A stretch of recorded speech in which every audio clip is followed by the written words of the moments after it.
Kabayan, noon pa bang nagsisimula ang ating alamin sa radyo at telebisyon, naging paksa na ang ukol sa integrated farming system.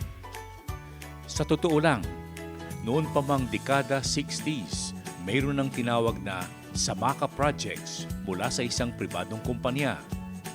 Ang ating alamin naman ay nagpasimula ng tinawag na Samot-Saring Sakahan, original sa ating programa Kabayan, na kung saan naroroon ang mga halaman, alagang hayop at isda at iba pang proyektong pambukid. Ang pamahalaan naman noon ay nagpalabas ng proyektong tinawag nilang Multi-Story Farm System. Pareho din ang layunin. Ang integrated farming system, Kabayan, ay dapat na maging bahagi ng kabuhayan ng maraming Pilipino maging sa kalunsuran o kaya na may sa kanayunan. Sa kalunsuran, urban gardening, samot-saring halaman at mga alagain. Marami na namang nagsasagawa ng mga ito kahit nasa bubong ng kanilang bahay may mga taniman, sa paso, balde, basyong plastik, kawayan at marami pang iba.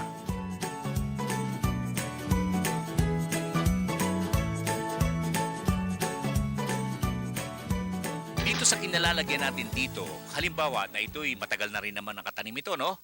Sa palagay mo ba itong ganitong sistema magbibigay ng kita sa mga magsasaka natin kung i-adapt po nila ito? Opo. Kasi habang tumatagal, yung ating mga fruit trees, yung mga, para nakikita nyo dito, kapag namunga na po sila, tuloy-tuloy na po yan. Ganon. Opo. Sa madaling salita, dito na kayo kumukuha ng tubig para sa inyong halaman. Para mas madali pong hindi na magbubuhat ng tubig, mas malapit ay accessible po yung tubig. So, dito na rin po namin inilagay yung balag namin para nakikita nyo naman po para ma-maximize yung lugar. Paano kung wala akong irrigation system? Mapipilitan po tayo magkakaroon din ng Ibig sabihin, huhukay tayong ganito. Hindi, halimbawa, kagaya nung nakikita ko sa Iloilo, yung Para style, si Dr. Para, yung kanyang naghukay siya ng tubig na ganito pagkatapos nilagay niya ng mga pitak ng halaman, gano'n. Pwede rin po. Kasi kung wala talagang drainage system, katulad niyan, pwede rin naman po nating lagyan ng konting isda. Dito na. Hindi po, Doon sa kabila. Yung kabila, Abner. Anong klase namang gabi yun? Sari-sari pong gabi yan. Yan ba yung dahon ang kinakain o Opo. ang kinakain yung pinakalaman? Parehas po, Parehas. may laman po yan, may dahon din. Ganon. So, yan po ay nabebenta po namin, tatlong piraso ay 10 pesos. So, kapag yan po yung mga gabi po namin, hindi lang po dyan sa mga kanal inilalagay. Inilalagay po din namin sa gilid ng mga palayan. Palayan. Katulad niyan. Yung palayan ninyo, sa bawat Gilid, may halaman. opo. Kaya ang tawag ninyo, palay yamanan.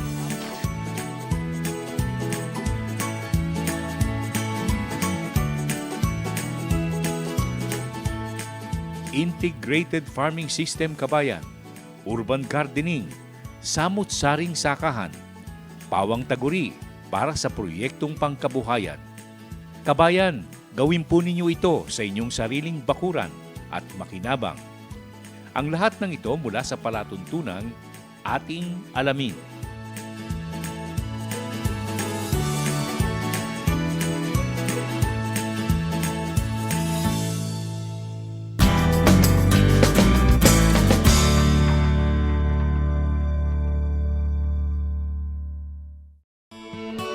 The Filipino local flavor never ceases to amaze one's taste. It brings you home to the good old times. Jerry's Farm Products, available at selected leading supermarkets and dealers.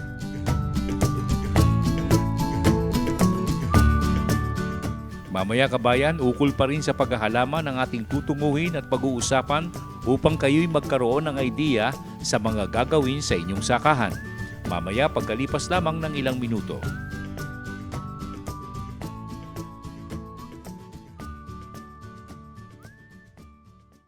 Do you want to learn advanced meat processing?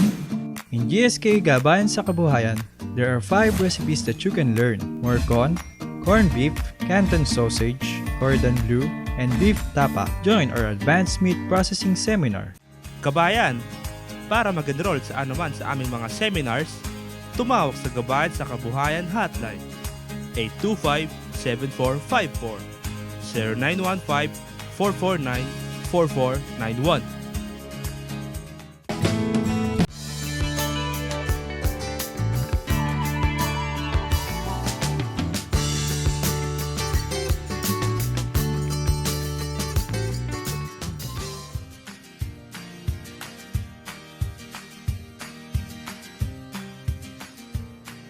Malunggay kabayan, isang uri ng halaman na napakaraming gamit sa pagkain, sa kalusugan, sa paghahayupan at pag-aalaga ng mga isda, bilang pakain at pampalamuti o decorative material sa halamanan.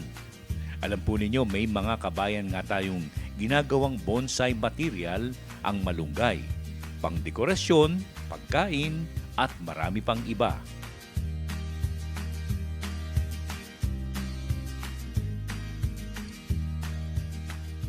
Noel, ano itong sinasabi mo na paraan para magkaroon ng dagdag na sustansya ang mga baboy na alaga?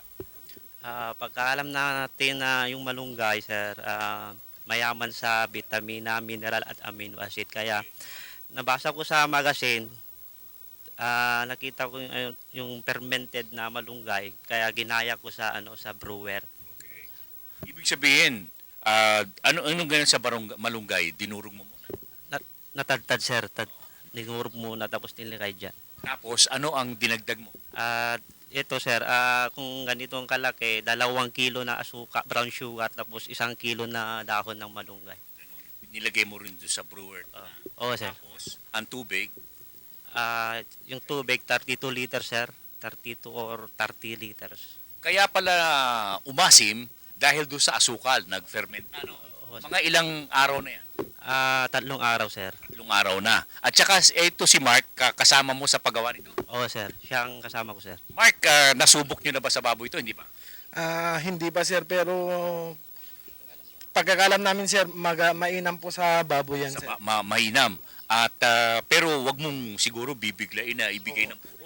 Konting-konti lang ang ilagay sir. Kaunti-unti. Mga 10 ml lang pagbiig sir. Pag malaki na, siguro kaya mga 10 ml kada araw. Ano lang, ihahalo na rin sa pagkain o sa Sir. tubig. Oo sir. Okay. Para na rin effective microorganism na ginagawa natin. At kayong dalawa nag-aalaga ng baboy. Opo sir. Ilan ang mga alaga niyong baboy? Ako sir, mga 3 lang sir. Sa kanya 3? marami. Mga ilang libong baboy? Hindi libo, sir. 2 lang, sir. Inahin, tapos 3 patining lang. Sir, pagka ganito, ano ang serbisyo na naibibigay ng inyong tanggapan sa being an agricultural committee chairman? Sa ngayon sir, panimula pa lang ito dahil bagong programa. At sinubukan ko sa aring sariling mismo para magkaroon ako ng sariling patotoo. At ngayon, hinihikayat ko po ang mga ibang mga kababayan namin na gawin ito dahil makatulong ito sa inyo dahil mas makatipid kayo sa oras, sa pagpakain at saka yung paglilinis natin ay talagang napakadali. Oo, mabilis. Kaya alam ko na busy-busy rin ang mga tao pero kung ganun ang sistema ang gagawin nila, maganda ang kalusugan ng baboy nila at yung kalusugan ng environment natin ay napapaganda.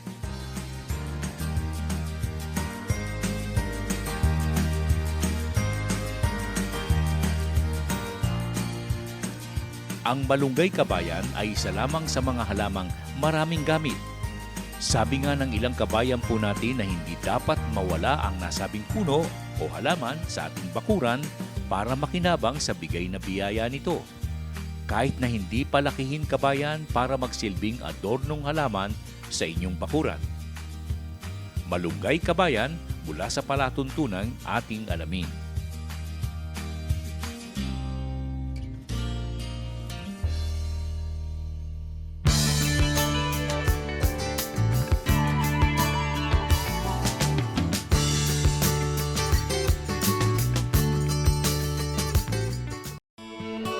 The Filipino local flavor never ceases to amaze one's taste.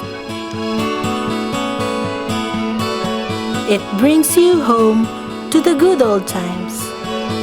Ka Jerry's Farm Products, available at selected leading supermarkets and dealers. Sa Pananakahan Kabayan, napakahalagang kayo ay magkaroon ng proyekto sa pagtatanim ng iba't ibang uri ng gulay. Maramihan o tama lamang para sa buong pamilya. May hanap buhay at kita sa pagtatanim ng gulay, kabayan. Mamaya, pagkalipas lamang ng ilang minuto.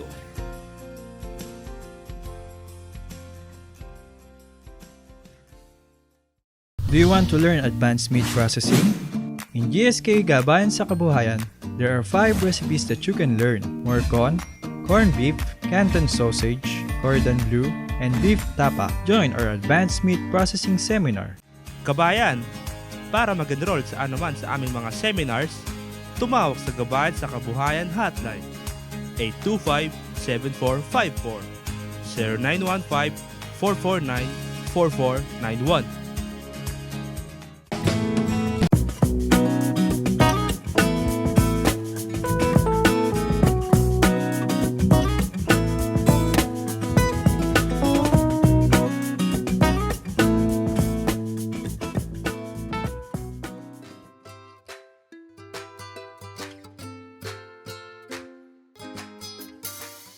Kabayan, ng isang taniman ng gulay na nakita naming nasa maayos na paraan ay sa farm ng isang kaibigan ng ating alamin sa lungsod ng San Pablo. Makikita roon ang iba't ibang uri ng gulay, pero hindi po yaw mga native kung hindi imported. Maayos ang taniman at pagtatanim. Ang napag-alaman ng ating alamin, ito ay sa likas na paraan at hindi ginagamitan ng anumang kemikal. Katas ng isang labi, vermimil o vermicast at mga dumi ng hayop at compost, kabayan. Kaya lang, ang mga binhi o buto ay yung commercial seeds na may gamit namang kemikal.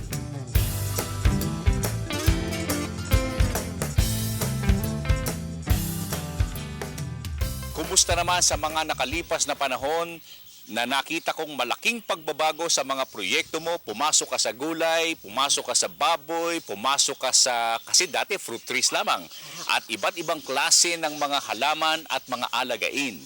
Bakit ka napasok unang-una sa gulay? Dahil lang po nung daan tayo ng Bagyong Milenyo, yung po nga aming mga existing na punong kahoy nasira ng bagyo. Okay. Kaya dahil po doon, naisipan namin gumawa ng paraan para mas madali ang pagkita uli. Aha. Kasi yun po mga nasira rambutan, mag-antay tayo ng mga 3 years bago uli makarecover. At dito sa pinasukan mo sa pagtatanim ng gulay, nabasa ko, mukhang ikaw ang hari ng mga malalaking repolyo at malalaking, ano tawag doon? Cauliflower. Bakit ito napili mo? Kasi po, dahil po sa ating pagsubok, Aha. at tayo po na may gumagawa ng organic fertilizer, gusto namin masubukan kung anong epekto ng aming ginagawa. Yung organic fertilizer mo na sinabi sa atin ni Jeff kanina sa pagbungad na bahagi ng ating programa, hindi ka na raw, ginagamit mong compost material, organic fertilizer, at nagbibigay sa iyo ng ganitong kalalaking bunga ng mga cauliflower at ibang uri ng gulay. Ano ang sikreto niyan, Ato? Meron po tayong inilalagay na good bacteria. Na yung pong bacteria na yon ay ako na rin po ang gumawa. Yung pong aming organic fertilizer ay aming binabasan ang bacteria na yon para po mas madali ang pagbulok ng mga dumi ng hayop. Okay. At saka po yung kung ano man ang ingredient meron. At yung po pati, pag napalagay sa lupa, yung mga bad bacteria sa lupa ay na-eliminate din ng bacteria na yun. Ganon. Opo. Lahat ng masasama, tanggal. Natatanggal po. Lahat ng mga babubuti, binubuhay. Binubuhay po. Okay ka, sir.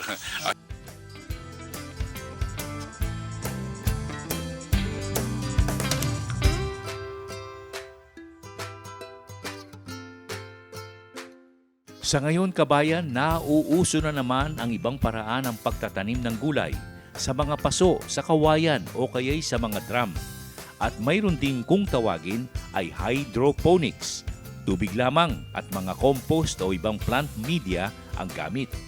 Ang lahat ng ito mula sa palatuntunang ating alamin.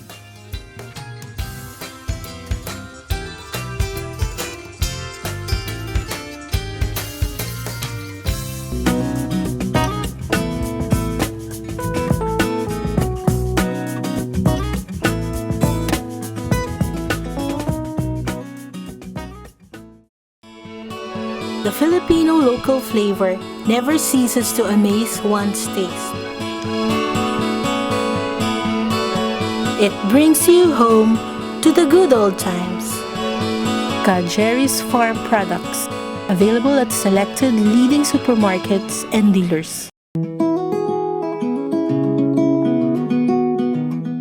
Antabay po kayo kabayan mamaya sa ating Gabayan sa Kabuhayan demonstration pagpapakitang gawa ng ilang mga requested na seminar sa ating palatuntunan pagkalipas lamang ng ilang sandali.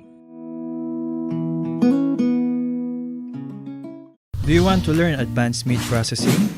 In GSK Gabayan sa Kabuhayan, there are 5 recipes that you can learn. More corned beef, Canton sausage, cordon bleu, and beef tapa. Join our advanced meat processing seminar.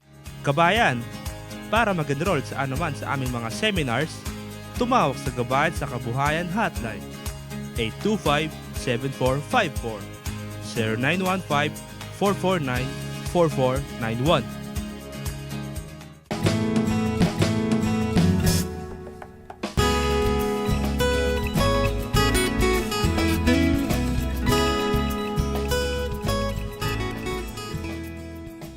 Bueno kabayan, sa mga nakalipas na linggo napag-usapan sa ating palatuntunan ang ilang proyektong pwedeng maisama sa talaan ng mga ituturo sa mga gustong sumali sa Gabayan sa Kabuhayan ng ating palatuntunan.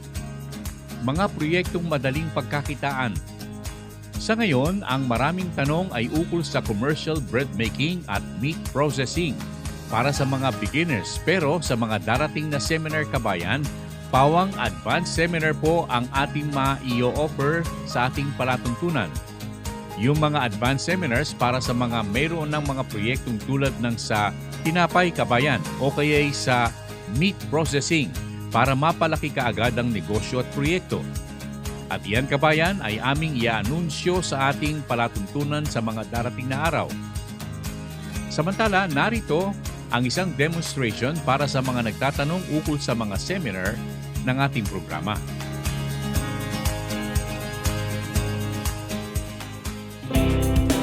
Ngayon po, magpapakita po tayo ng paggawa ng hamburger.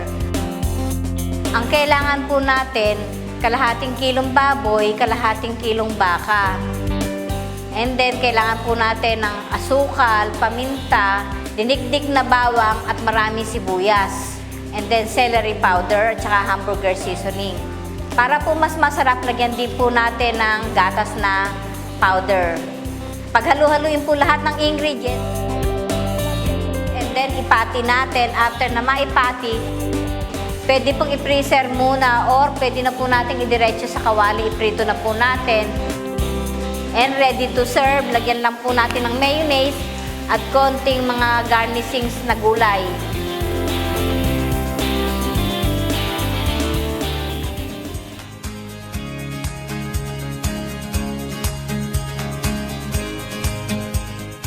Kabayan, ang ilang proyektong magandang pasukan ay sa larangan ng pagtatanim ng mga commodity crops tulad ng kape at kakao. Madaling itanim at may magandang kinabukasan. Siyempre, ang kailangan po naman dito ay puhunan kabayan. At yan po ay ating isasama sa mga talakayin at seminar ng ating programa sa Gabayan sa Kabuhayan ng Palatuntunan. Ating alamin.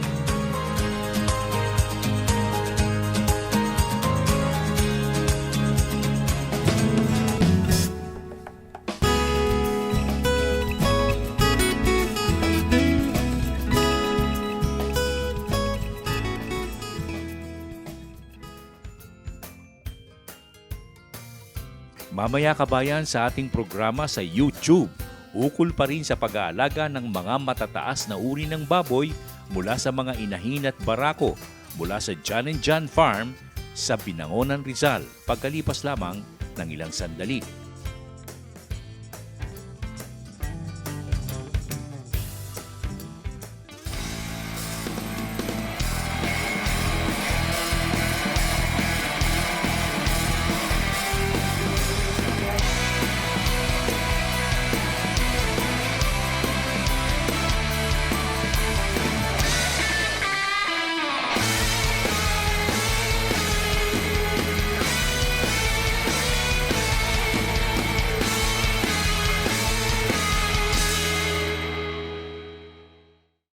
Alam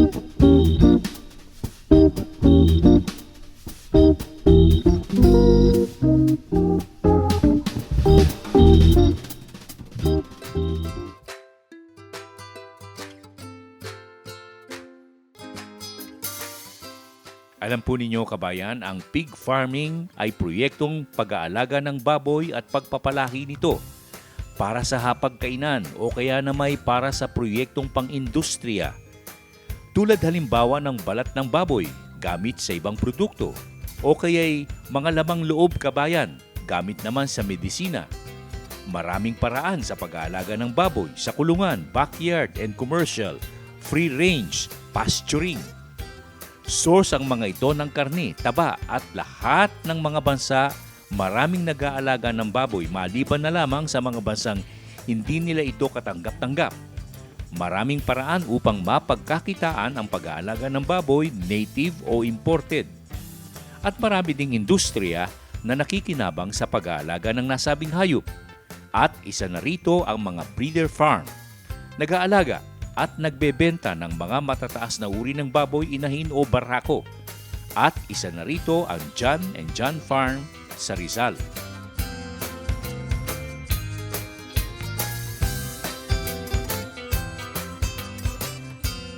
Chito, itong mga barakong ito, mga ano ang edad nito? Mga 3 months old yan, Chester White Barako. And ano ang kondisyon nila sa kasalukuyan? Okay naman sila. Ngayon, meron silang feed transition kaya medyo malalakas pang kumain. Kaya yan, medyo nag-exercise sila. Ano yung sa feed transition mo? Ano ang pinaka-special para sa kanila? Ano yan at this stage, starter ang kinakain nila from pre-starter to starter stage. Mga anong edad nila ngayon? Going 3 months old. And then, to make them very useful, mga anong edad sila pwedeng, ilaban na natin? Ay, pagka yung breeding stage na, siguro 7 to 8 months old yan. So, testingin pa namin to sa performance testing. At tinitest pa rin ninyo ang mga barako. Ano ang paraan ng pagtitest ninyo?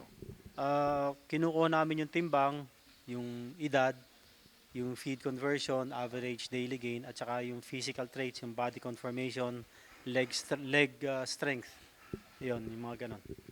Paano naman sa performance nila sa breeding? Ano ang nakikita natin?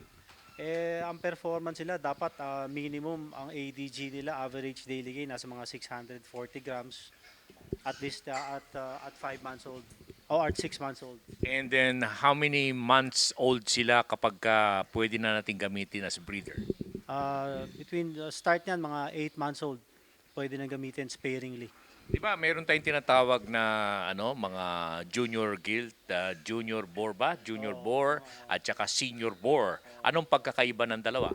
Yung junior boar ranging from 8 months old yun to mga 14 to 16 months old. Junior boar sila. Pag senior boar, pagka let's say 18 months and over, yun senior boar na yun.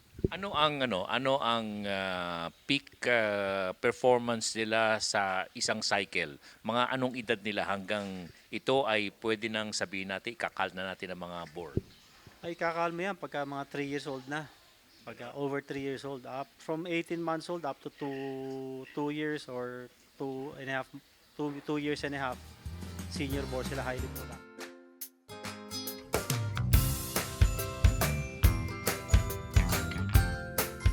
Kabayan, katanungan, ano ang kinabukasan ng pag-aalaga ng baboy sa Pilipinas at sa buong mundo? Alam po ninyo, sa buong mundo, palaki ang populasyon ng tao at kailangang matugunan sa malawakang produksyon ng pagkain. Halimbawa ang China. Net importer po sila ng baboy, gayong sila ang may pinakamalaking alagaan ng baboy sa buong mundo. Kulang pa rin sa kanilang pangangailangan kung kaya't masasabi nating napakahalaga ng pag-aalaga ng baboy sa mundo at sa Pilipinas. Kaya't nakalulungkot na may mga LGU na nagbabawal ng pag-aalaga ng baboy sa kanilang sakop.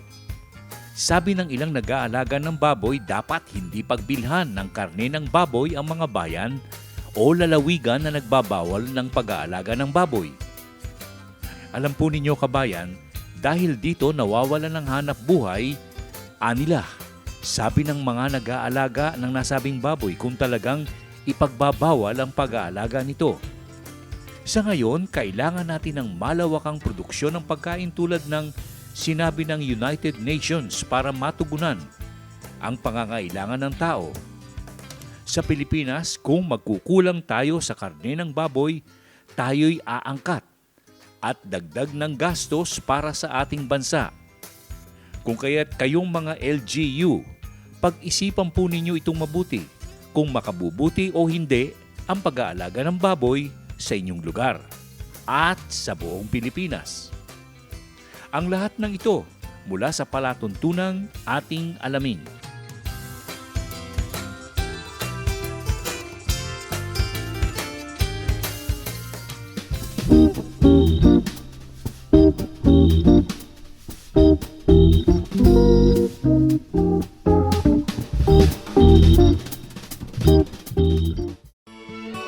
The Filipino local flavor never ceases to amaze one's taste. It brings you home to the good old times. Ka Jerry's Farm Products, available at selected leading supermarkets and dealers.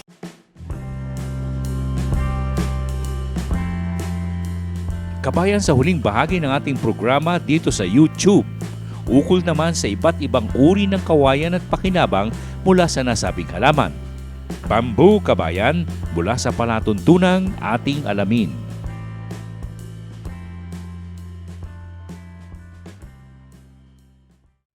Do you want to learn advanced meat processing? In GSK Gabayan sa Kabuhayan, there are 5 recipes that you can learn. More corned beef, Canton sausage, cordon bleu, and beef tapa. Join our advanced meat processing seminar. Kabayan, para mag-enroll sa anuman sa aming mga seminars, tumawag sa Gabayan sa Kabuhayan Hotline 825-7454 0915-449-4491.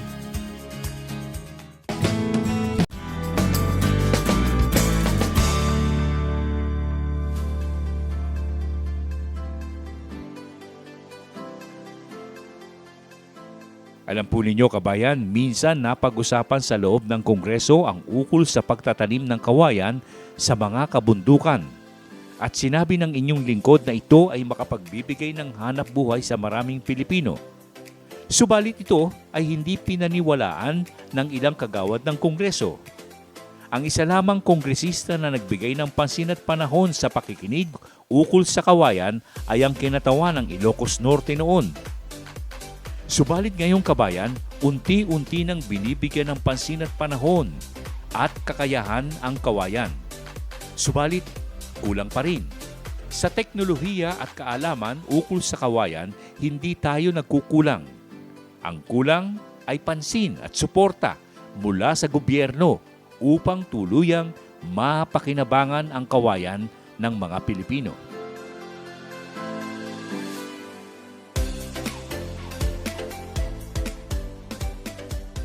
Doktor, dito po sa inyong kawayanan, ano po ang sabi nga, flagship ninyo sa pagpropagate ng mga kawayan? Dito actually, we started itong propagation ng kawayan to saturate the whole Pampanga and then the whole of Central Luzon to supply the planting materials needs. And at the same time, we are also on the establishment of the bambusetum, so that will be the source of the planting materials. Yung pong bambusetum, kaya bang supplyan po yung pangangailangan ng maraming lalawigan? Bambusetum, actually, yun ang iba-ibang collection of living specimens of bamboo. So iba-ibang klase yan. Ito na kayo nagpo-propagate? Yan, manggagaling dyan. Okay. Kasi merong galing sa ibang bansa. Thailand, China, mostly China. And then we have also from India. At dito po sa sinasabi ninyo sa almost the whole of Pampanga, ano pong species, ano pong uri ng kawayan ang inyong ipinamamahagi sa kanila? Dito sa Pampanga, ang pinaparami namin ay yung dalawang klase, alam mo na, yung kawayan tinik, at saka bayog. Ano po yung bayog? Yung bayog, isang species din ng kawayan na Wala siyang tinik, pero makapal ang culm niya. Ano po ang pinaka-uses niyan? Pwede sa bahay, furniture. Furniture? Yeah, furniture din. Sabi nila nagagawa ang di ba, lumber, no? Yeah, lumber. Sa China kasi pina-flat nila o sa Japan, ginagawa nilang tabla. Meron na silang mga makina niyan. Tayo, wala pa ho kayong makina sa PAC. Wala pa po. Kasi actually, kung meron lang ang strong government policy to promote the commercialization and utilization of bamboo to the Philippines, mas maganda yan. So, other provinces meron na. Pero dito sa Central Luzon, wala pa. Commercialization, wala. Medyo mahina. Hindi, kahit yata sa buong Pilipinas, halos wala. Walang mga makinarya pang nagagamit dito, no? Meron na sa kwan po ito sa Mindanao. Los Baños, yung prototype na doon nang galing yung makinarya na sa DIMSU ngayon, Batak. Ano nakita nyo, aside from kawayan tinik, anong pinakamagandang kawayan na talagang pwedeng pakinabangan ng sambayan ng Pilipino? Pinaka-versatile po sa lahat, itong kawayan tinik. Siya lahat. Kasi aside from that, multifarious po. Anong isabihin? Ayan po, yung may mga gamit na hindi lang yung puno for low-cost housing, but itong kawayan tinik pwede rin gamitin na lumber through processing. Pagkain pwede rin, labong. Pagkain sa labong po, for food. Tapos yung sa mga fish pen, fishery project, ano? Yeah, fish pen. Ginagamit po yun sa fish pen actually, yung puno. So mas pagdating doon sa mas matibay itong bayog kasi makapal yung bayog din. Marami na rin tayo. Likas ba yun sa Pilipinas? Endemic po sa atin. Endemic sa Pilipinas. Yung likas po sa atin. Ang bayog. Yung bayog po. Iba ang bayog sa kawayang tinik. Iba talaga, magkakaiba. Ibang species po yun. Kasi yung kawayang tinik, as the name implies, may tinik siya. Ang bayog, bayog makinis po. Makinis. Yan, meron tayong makapal sample dito. Makapal yung yung culm niya.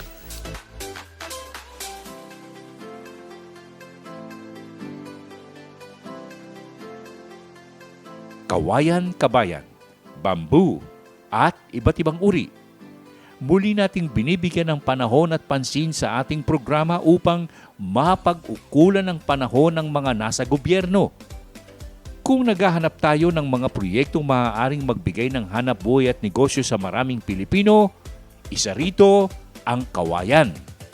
Bukod sa rito, makatutulong pa sa greening program o reforestation projects sa Pilipinas.